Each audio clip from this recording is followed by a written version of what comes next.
So I'm looking forward to the next 6 months, and you're telling me we've got potential food shortages, second wave of the virus, more bankruptcies, harder economic times, and then a vaccine they're probably going to force down our throats and into our arms, and more fear in our children, our older people, and all of us. David, you got to leave me with some hope here, because that all looks dangerous, scary. Well, yeah. But I have been warning about it for the best part of 30 years, and I spent a long time being laughed at and ridiculed for it. But I've kept going. Because you can't walk away from this once you realise what's going on. And B, I have been optimistic, and the reason I've been optimistic is that just the numbers game. The number of people that are driving this is tiny. I mean, it's ridiculous. At its core, you get it in a room. I mean, it's nearly 8 billion people. And I have been going on and on about this year after year after year because, people say, what are we going to do? Well, you can look for a solution and where do solutions usually lead? They lead to more problems that need more solutions. You see it all the time. So what's the best way to remove a problem? To remove the frickin' cause of it. You take away the cause of a problem, don't find a solution to it, take away the cause, and the problem must cease to exist because its cause has been deleted. And I've talked about the cause at length today. It's human acquiescence to authority. And authority takes many forms. It's government, it's the cult beyond the government, it's administrators, it's security guards. But it's also the hierarchy of Black Lives Matter. It's also the hierarchy that's emerging already in this Chaz autonomous zone in Seattle has been taken over and the police removed.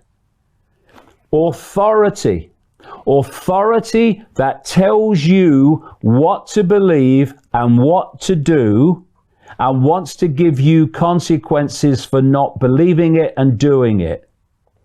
You acquiesce to that and you're giving your freedom away. Acquiesce to that collectively, humanity gives its freedom away to a tiny few people. So, if what authority says is justified by the facts and by its impact upon humanity, i.e. it's not taking freedoms away, it's seeking to enhance freedom, then okay, I'll go with that. Yeah, makes sense. Why? Because I, in my uniqueness, have decided that that makes sense to me, therefore I will do it, because I agree with you.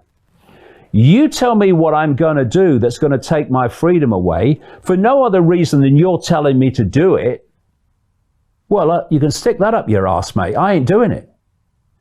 And if people just did that on a large scale, then authority would have to serve the people and not the people serve authority, because the people will not acquiesce to being dictated to in ways that enslave it.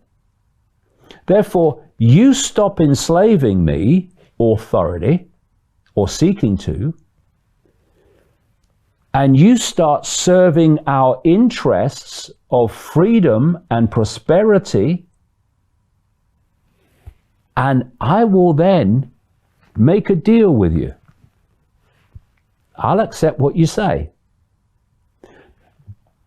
But if you're trying to take my freedom away, and you're trying to dictate to me, you're trying to tell me to wear a mask, when it's obviously a load of old crap and just about psychology and not about protection, well, you can stick that mask where the sun don't shine. You won't get a virus there then. And the people take the power back. and they say, you serve us. We're no longer serving you. And they will not be able to function in that environment unless they serve the interests of the population, because unless they do, the population ain't having it. The few control the many because the population frickin' have it.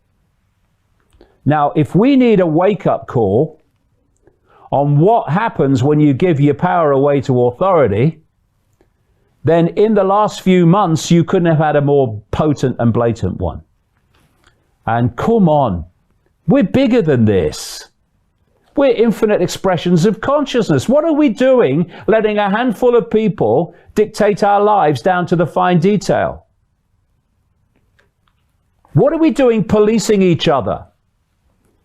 Saying that because you're making choices I don't agree with, I'm going to try to stop you making those choices, which is what the woke mentality is all about.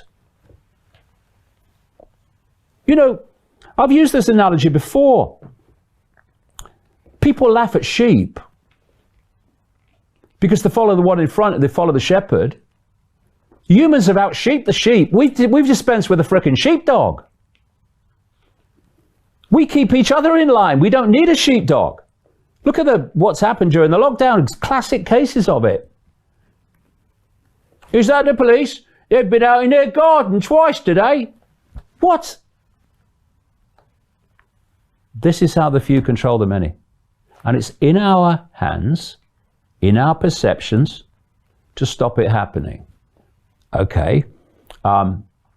Give us some optimism. Okay. When we stop doing that, game over.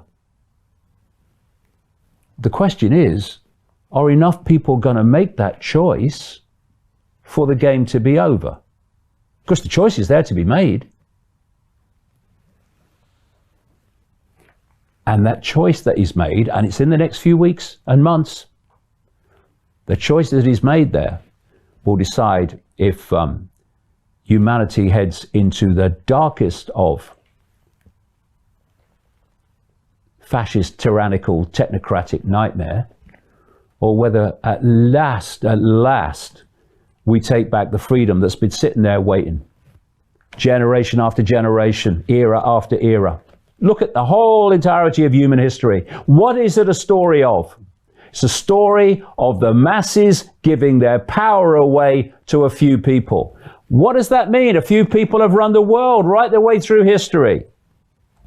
We have an opportunity now to stop that. Will we make that choice? The consequences of the choice we make are going to be monumental in the different world they'll create. And we need to make those choices now.